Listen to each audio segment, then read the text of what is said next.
Hello and welcome to part 4 of my read-through of Ted the Caver by Ted Hedgeman. April 14th, 2001. Only a couple days elapsed before B found someone who wanted to explore the passage with us. B told me he talked to a few other people who couldn't make it because of scheduling conflicts. He said they really grilled him for information about the cave and about the passage. He would not tell them which cave it was to ensure that we explored it to our satisfaction before we made it known to the public. Even the guy who ended up going with us did not know which cave until we were very close to it, and he was sworn to secrecy that he would not reveal the location of the cave to anyone on the planet. I won't identify him by name, so I will just refer to him as Joe. Joe, B, and I set out early in the morning to make sure we could spend all the time we wanted in the new passage. When we got to the cave, we were able to rig up and descend rather quickly. It helps when you don't have to haul half a hardware store down into the cave. Joe was impressed by our work.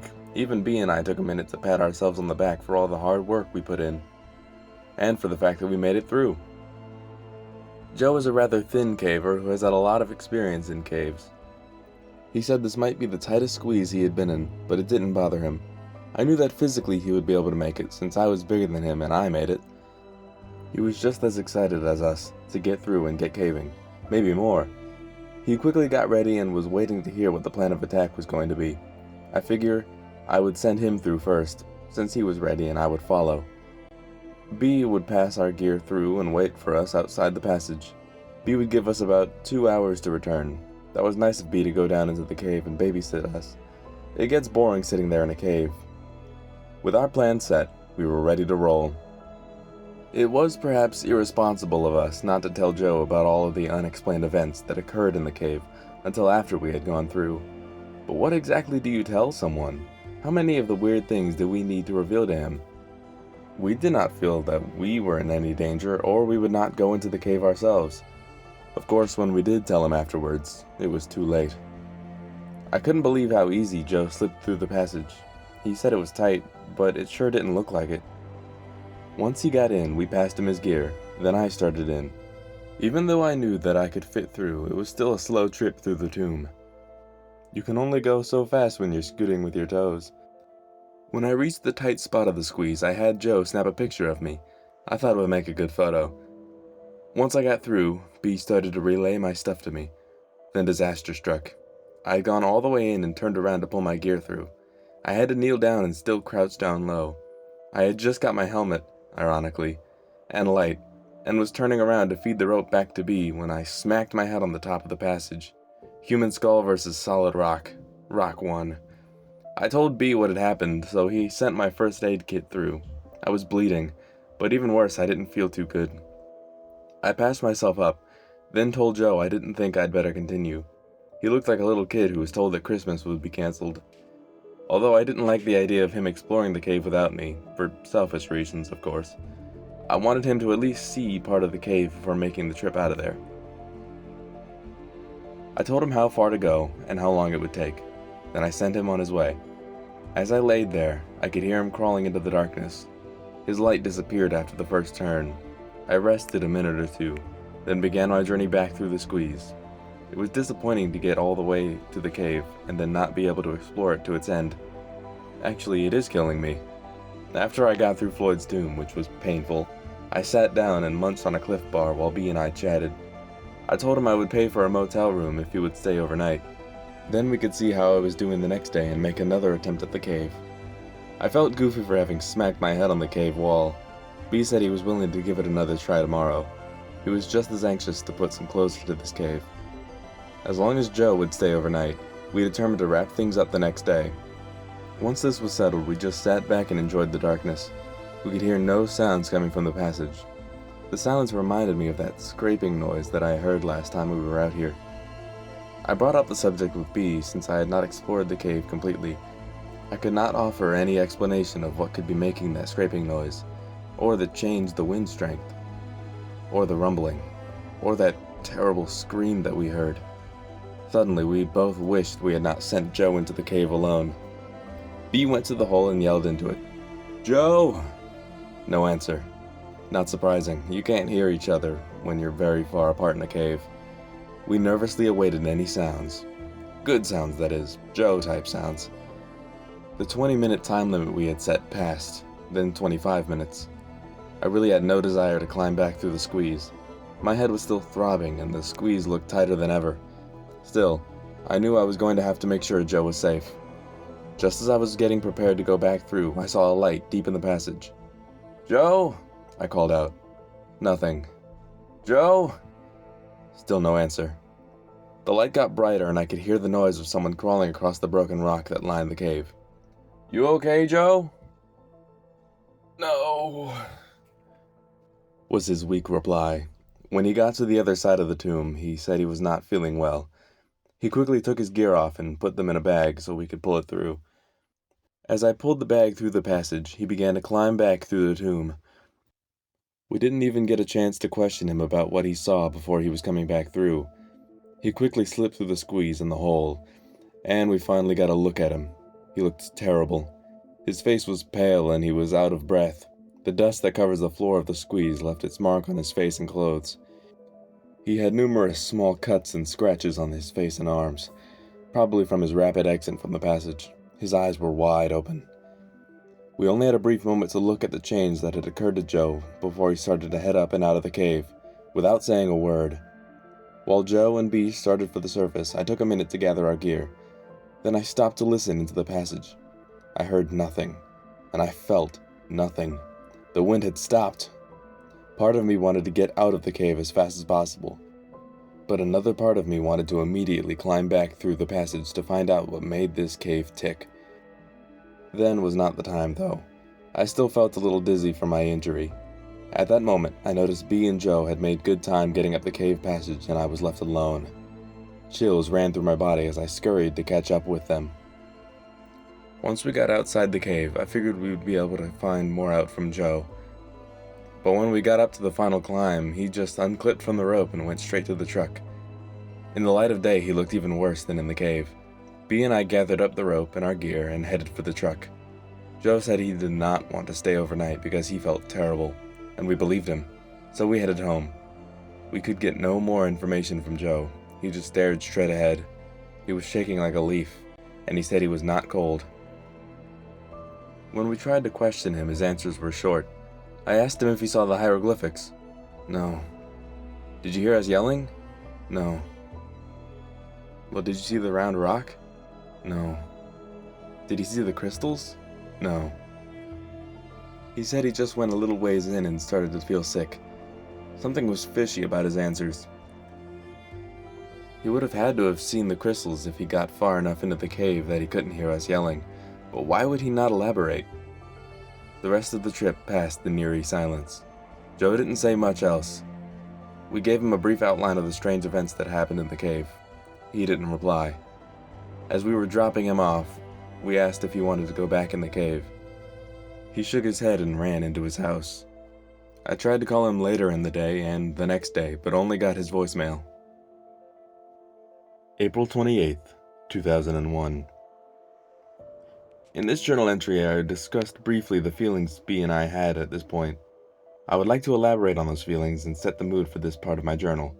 I hope I can successfully convey our exact thoughts and feelings as we contemplated our next move. If not, I'm afraid we will appear to the average reader as being ignorant, naive, or downright foolish. This cave represented to us the culmination of weeks of hard work, complete with an array of emotions, from fatigue to fear, anticipation to pain, from frustration to glory. To us, we were not standing on the brink of possible destruction, but rather honoring an unspoken commitment. Much like a parent of a wayward child, we were not about to abandon our child out of fear of the unknown. Like it or not, this cave had become a part of us, and now we must see this adventure to its fruition. Additionally, verbose explanations aside, we were being eaten alive with curiosity. Despite the overwhelming number of unexplained occurrences we experienced, we had to go back into this cave. What was making the rumbling noise? What caused the change in wind strength? Etc., all the way down to Joe. What could possibly have happened to him? What did he see or experience? We had many lengthy discussions about what our next move would be. We kept coming to the same conclusion. We had to return to the cave. We could offer no possible scenarios that would solve the many riddles held deep within the cave. The only way that we could hope to complete the puzzle would be to conquer that cave. We were going back to Mystery Cave. 2 weeks after our trip with Joe, and we were on our way back to the cave. To prepare for this trip, we contacted the local cave rescue group and got permission to borrow their low-voltage two-way phone. The phone consists of 2 transceivers and a long spool of thin wire. I would then be able to unwind the wire as I went into the passage and stay in contact with B the entire time. We also thought it would be a good idea to take a video camera into the passage. I purchased a case that would protect my video camera from dust as well as sharp rocks. I was more than willing to pay the cost of the case, just to make sure B got to see the entire passage. My head was doing fine. I still had a light red line to mark the spot where I tried to break the rock with my head. I never went to a doctor, but it was a very painful experience. I have thought about what would have happened if I had been able to go into the passage with Joe. He was a changed man after he came out. I have been calling his house nearly every day trying to talk to him, but he won't answer his phone. B called his work and a mutual friend told him that Joe called in sick 2 weeks ago and hasn't been in since. He said Joe warned his boss he might be out for a while. I even stopped by his house twice. The first time it looked like someone was home, but no one answered the door. The second time, his car was gone, and there were no lights on. I hoped to talk to him before this trip, but it didn't work out. As we were rigging up the rope to descend into the cave, I felt something for the first time. I did not want to go into the cave. It was not a feeling of foreboding. I was not receiving some premonition. I just had no desire to enter the underground world of Mystery Cave. I didn't share this feeling with B at that time. Even though I had no desire to go into the cave, I knew we had to, so I double-checked my gear and slipped over the edge of the cliff. Right from the beginning, it seemed like the cave did not want us to be there. Nothing went smoothly. Every time we tried to clip a carabiner, or tie a knot or attach something to the rope, we had to do it 2 or 3 times to get it right. Fortunately, we recognized this and made sure everything was safe and secure. As we slowly made our way down, we were continually bumping into the side of the cave, or stumbling as we walked, or dropping things. We finally reached a point where we stopped to gather ourselves before continuing. Our load was relatively light, but we were taking forever to get into the hole. Finally, we made it. We checked the camera and phone to make sure they survived the trip. We tested everything and I gathered the gear I wanted to take into the passage. Then it was time. We looked at each other, but said nothing. Then I turned to face the passage. As I twisted my body to begin entering the tomb, I desperately hoped it would be the last time I would contort my body to enter this claustrophobe's nightmare. The trip through Floyd's tomb went smoothly, figuratively speaking. After I got through, we took several minutes to get everything passed through to me. I got suited up and tested the equipment. The phone worked like a charm. I videotaped the squeeze, and then the first section of the new passage. Since I would be unable to tape while I crawled, my plan was to crawl to the next section, then stop and film some more. I could video what I had just been through, and then video what I was going to crawl through next.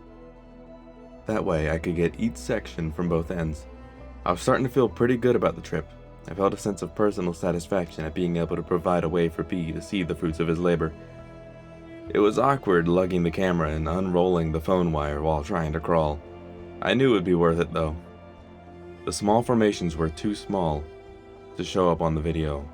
With normal outside lighting, it would be no problem, but with my headlight as the only source of light, this effort was futile.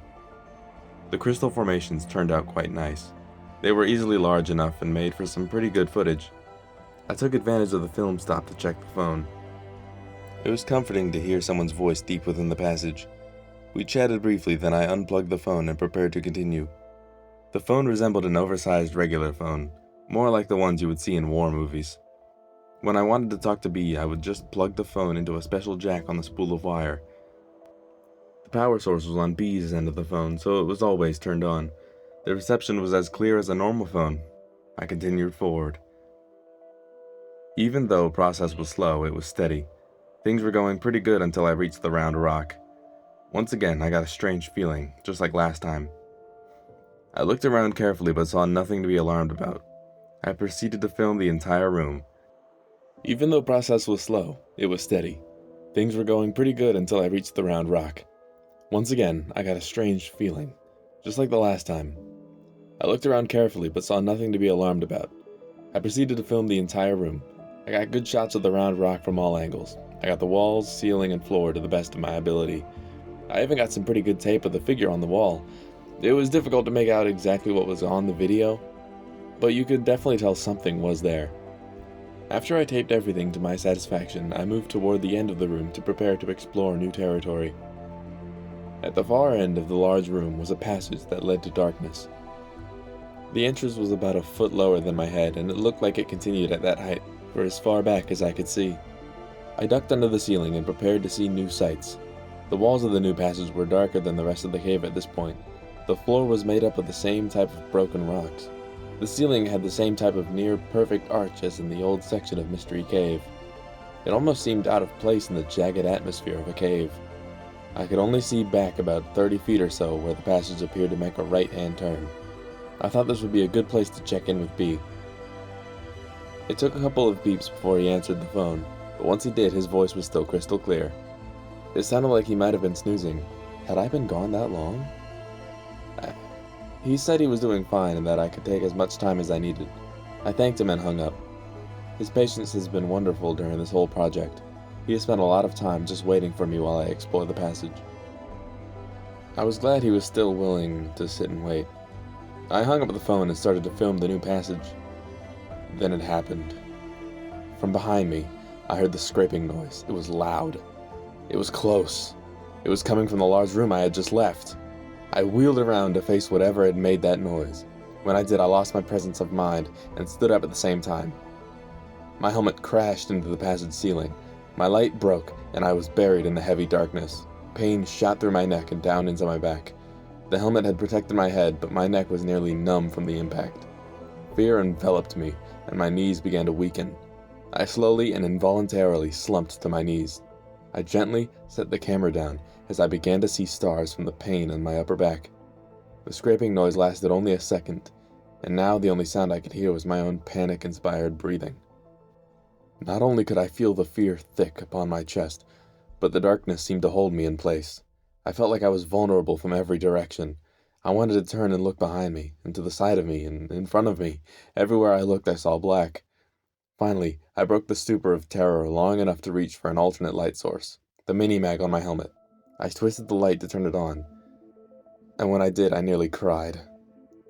I had forgot to put fresh batteries in, and now I could barely see more than a few feet. Still, it was better than nothing. I immediately began shining the light with all my might into the large room. I strained to get a glimpse of any movement in the room. Nothing. I was shaking violently as I sat there trying to figure out what to do. My mind was not thinking clearly. I honestly thought I was going to die right there in the cave. For a fleeting moment, I wondered how B would ever figure out what had happened to me. Then it hit me like a boulder. The phone! My mind must have been clearing up at that point because I also thought about my glow sticks.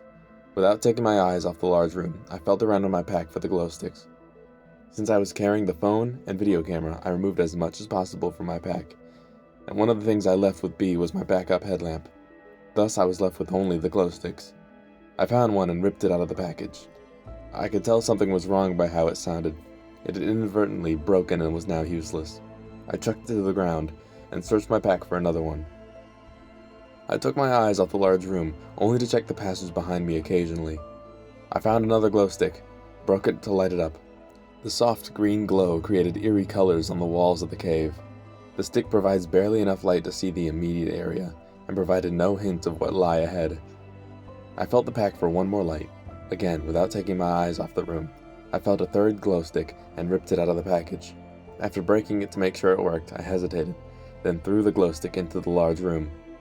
The throw was a perfect one, and the stick sailed through the length of the room. In the brief moment that the light traveled through the room, I saw nothing but cave walls.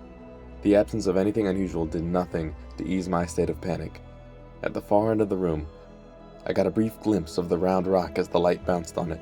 Then the light went behind the rock and seemed to disappear. I was still shaking, but at least I didn't see anything. Still, there was the noise. I used the glow stick to light the phone reel, and with fumbling fingers I managed to plug my phone into the jack. I put the phone to my ear and heard nothing. The usual beeps to indicate connection with the other phone were not there. Terrified, I pulled the phone from the jack and reinserted it. Again, silence. The line was dead. What could have happened? I just talked to B. I found myself nearly sobbing with fear. I knew the only way out of here was back the way I came, but something was back there. A third attempt at making contact with B met with the same results. I tried to think of another plan, but I could only focus on the memories of the grinding sound that I had heard. In my weakened state, I slumped against the side of the passage, breathing like I had just finished a race, never breaking eye contact with the shadows of the large room. As my shoulder touched the wall, I had a powerful jolt of pain remind me of my collision with the roof of the cave. Despair, agony, terror. I can't say exactly how long I sat there, but my feet were tingling and my knees were sore. The pain on my back crept lower, although my neck felt no different. I resolved to make an attempt to exit this evil passage. I knew if I waited too long, I would lose what little light I had. I attempted to stand, but did not have the strength. I crawled slowly to the near end of the large room, dragging my pack beside me. Using the walls of the cave, I was able to slowly stand, though did not straight due to my sore back. Still breathing rapidly, I slowly advanced through the room. I wound up the phone wire as I went. My eyes were staring straight ahead, straining for any signs of movement. With every step, my light would cast ever-changing shadows on the wall, keeping me busy trying to look at every one. My eyes burned as I realized I had not blinked for many minutes. How many? How long had this been going on? The only sounds I could hear were the crunch of my feet on the broken rock and the wheezing of my breath. As I wound the cord, I could hear the squeak of the wheel, with each turn bringing me closer to the tomb, closer to B, closer to safety. The short trip through the room took an eternity. As I passed the crude drawing, it seemed to glow, as if offering some sort of warning.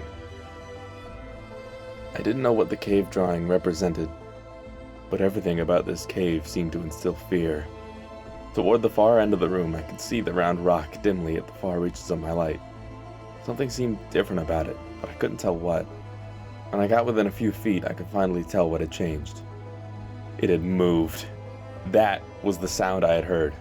Again, terror gripped my entire body as I realized how close I was to something.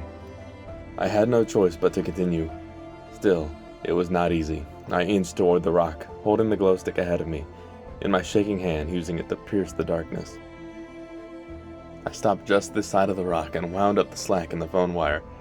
Then I realized why I had lost contact with B. The rock was now sitting on the wire. I gave it a tug and the thin wire snapped.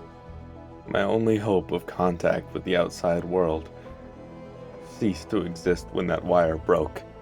I had never felt so alone and helpless, buried deep within the earth. I had voluntarily descended into my own grave, with a casket of solid rock. With the phone now useless, I set it down in the passage, my gaze fixed on the round rock. I proceeded forward. My breathing was rapid and my throat dry and aching, and my mouth dusty. With every crunch of the rock below my feet, my heart seemed to stop. No movement could be seen in the green glow of my stick. I got to the rock and peered over the top. Seeing nothing, I took several rapid steps past it. When I reached the other side, I recoiled in horror at what I saw. In the side of the passage near the floor was a hole, with another passage revealed. It had been covered by the rock, but now it was exposed. The rock could not have moved by itself. I backed away from the hole and collided with the opposite wall. I had not been paying attention to the pain in my back, but now it came back to me in all its fury. I stared down the newly discovered passage.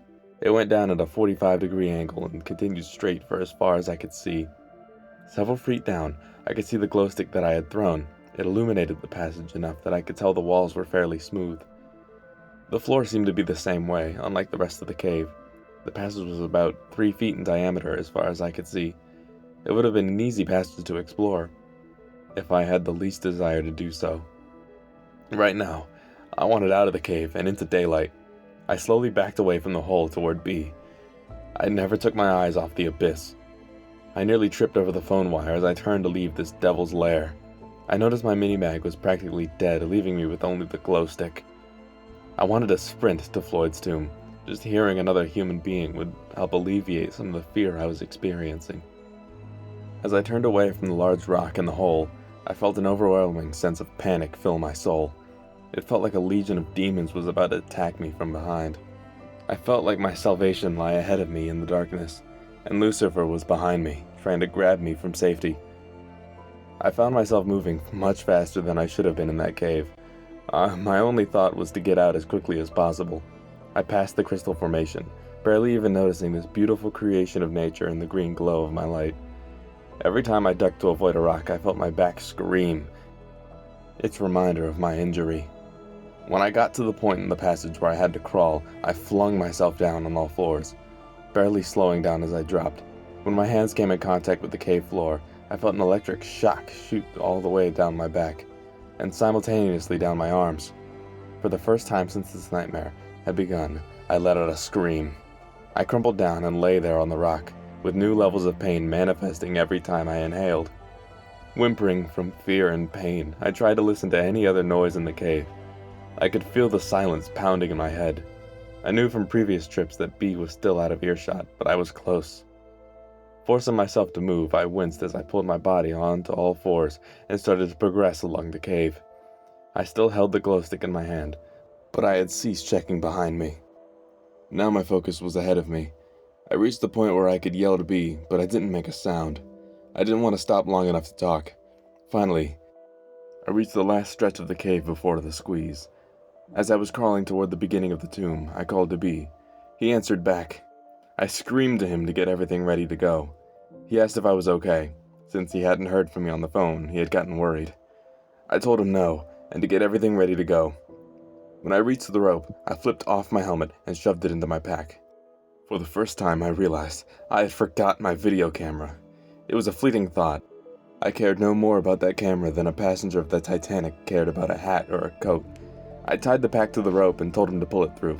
Then I told him to start heading toward the surface as soon as he pulled the rope through. He asked why, and I screamed that there was something in the cave with us.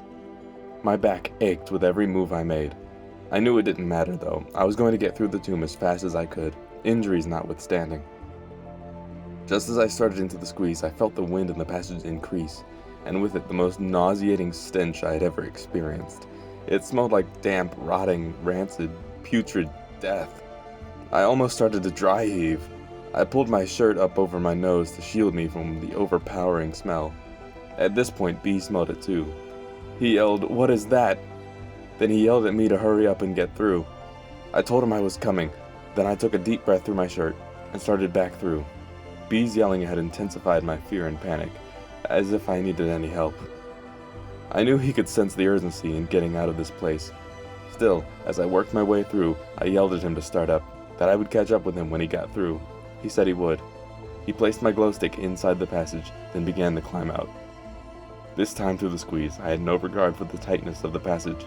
I was scraping my face, ears, arms, and shoulders. Every inch of the squeeze meant numerous scratches on my body, but I barely noticed them. My back was nearly paralyzing me with pain. Once again, I felt the rising need to vomit because of the odor being delivered to my nostrils by the breeze. Halfway through Floyd's tomb, I took a break to catch my breath. I was approaching exhaustion and my respiration rate was through the roof. The top of the passage seemed to rest my cheek, and the floor felt like broken glass on my opposite cheek. As I rested briefly to recuperate, I heard the scraping noise coming from deep within the cave. It continued for several seconds, then silence. I let out a cry which startled me. I was no longer consciously reacting to the noise. The cry was a subconscious response to the fear which flowed through my entire body. In a panic, I began to scoot through the passage. As I reached the largest part of the tomb, I quickly slid my arms under my body to get into position to exit through our hole. I grabbed the rope and pulled with all my might. When my shoulders reached the hole, they lodged, and I was stuck. I dug my feet into the rocks and wiggled my way back into the passage. Then I turned my body slightly and tried again. This time I was successful in pulling my upper body through. Normally I would carefully work my way out, since there was a 3-foot drop on the outside of the hole. This time I kicked with my legs and pulled my arms, and I plopped out of the tomb, right onto my shoulder. I tried to roll to soften the impact, but was unable to do anything more than take the blow. Strangely, the pain was focused on my shoulder, apparently not affecting my already sore back. I rolled over onto all fours, then slowly rose to my feet. The smell was much less intense outside of the passage. I grabbed the glow stick and used it to find my helmet. I began to head for the webbing to climb up while strapping to my helmet. When I got to the webbing, I reached up to grab hold and recoiled in horror. In the glow of the glow stick, I could see for the first time the injuries of my arms.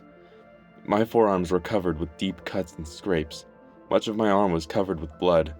The wounds were not deep enough to bleed freely, but rather oozed the blood. In that brief moment that I stopped, I noticed that there was silence in the cave. No sounds coming from the passage, and nothing from up ahead. Once again, the feeling of being alone returned, motivating me to proceed. Climbing up the little drop-off proved to be difficult in my condition. Having the glow stick as the only light source added to the challenge. Once on top, I scrambled to catch up with B. I was impressed with the speed of his ascent. Although I did not mention any more of my physical condition during my exit, I was hurting. With every step I took, pain shot through my lower back and my neck. My arms were shredded, and my shoulder had a nice gash in it. I honestly believe that were it not for the terror I felt at the time, I would not have the energy and motivation to climb out. I was running on pure adrenaline. Unfortunately, the adrenaline surge was about to end. I did not see or hear B until I reached the small area at the bottom of the drop.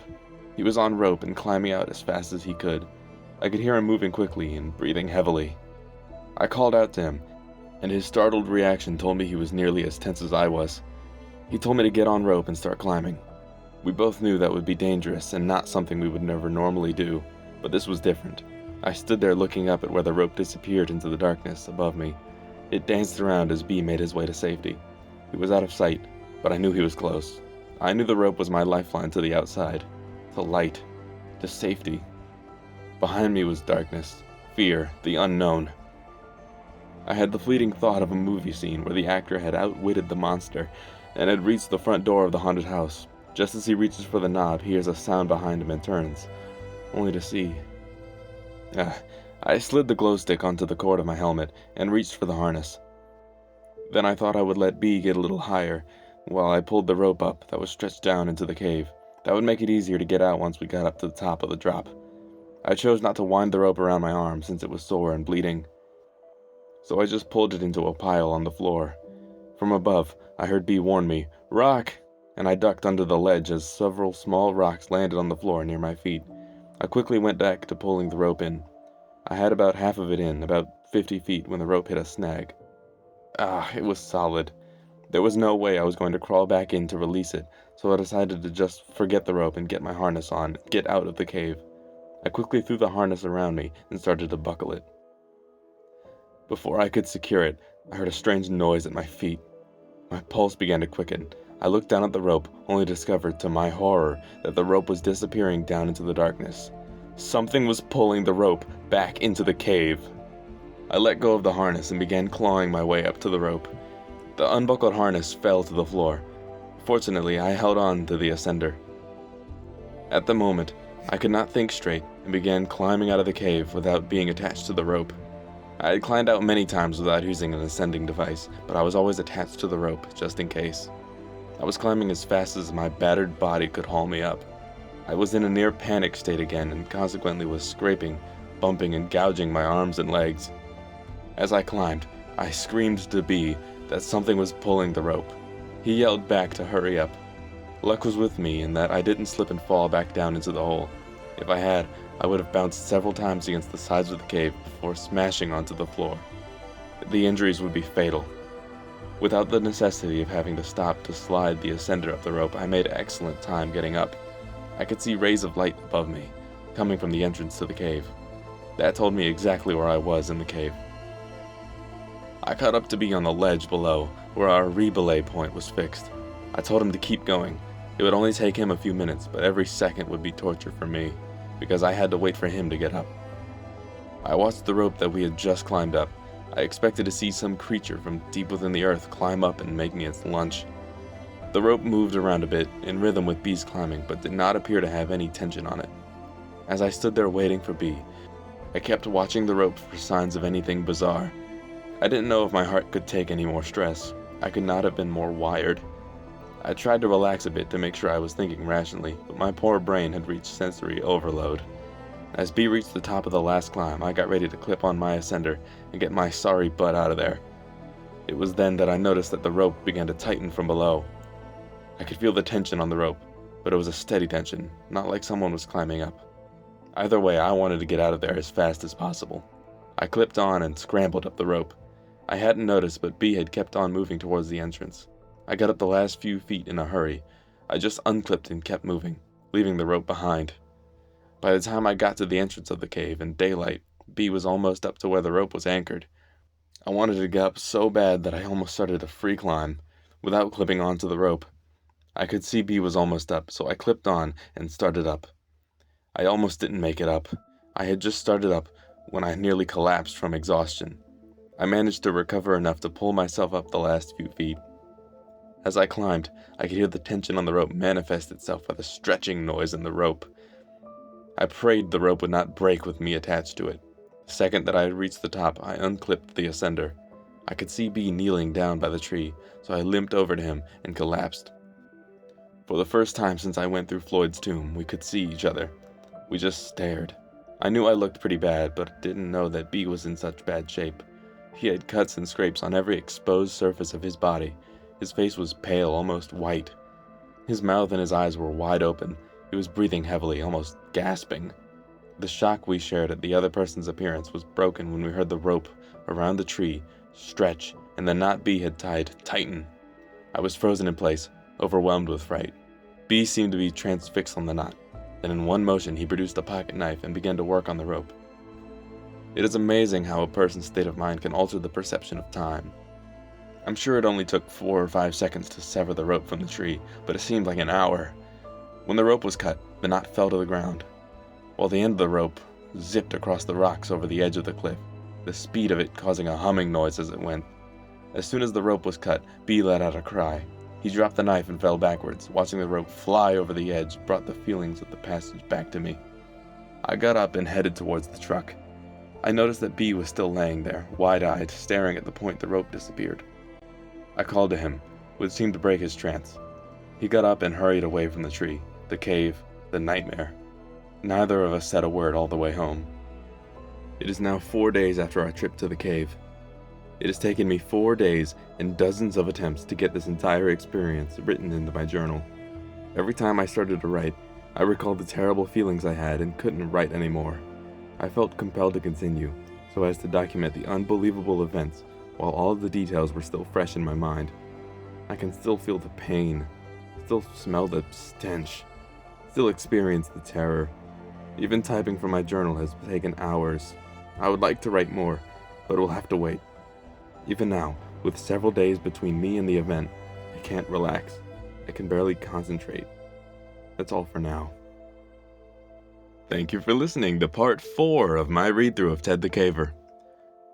Holy fuck, this story is long. I don't think I'm gonna do another long one like this for a while, but this story has me hooked. Please like and subscribe to receive a box in the mail that, once opened, will make your room smell just like the cave. This is irreversible. As always, my name is Thrill, and you've been listening to Thrill's Locker.